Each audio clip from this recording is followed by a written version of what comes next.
A city is not a computer, other urban intelligence. Quote, a bold reassessment of smart cities that reveals what is lost when we conceive of our urban spaces as computers. So a lot of hype around digitization and hype AI, smart cities, et cetera. How do we kind of spread that hype to the side and really look at something as critically as a city, and then urban intelligence in general? What do we lose when we only think about city as like, a computer and people as nodes or et cetera, that kind of language?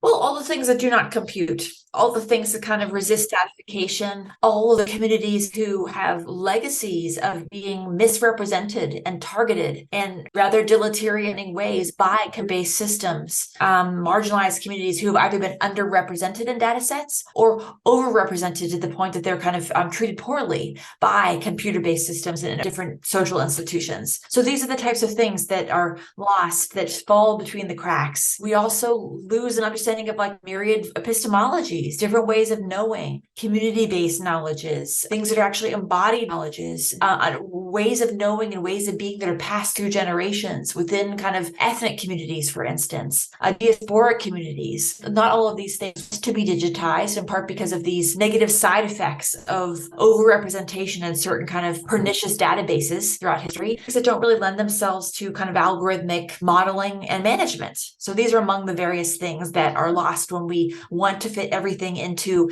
a supposedly kind of all-encompassing data model or a way of computationally modeling urban operations. This is not to say that I don't want to be a Luddite. This is not to say that there aren't things that can be valuably assisted and advanced through computation. I mean, I think there are really productive ways for humans and computers to work together. In certain cases where we might have to ask, like, maybe this isn't a job for a computer. Maybe datifying or mapping this actually presents threats and vulnerabilities that we hadn't considered. So just asking these ethical and epistemological and methodological questions at each stage to ask how humans and computers can work well, effectively and ethically together.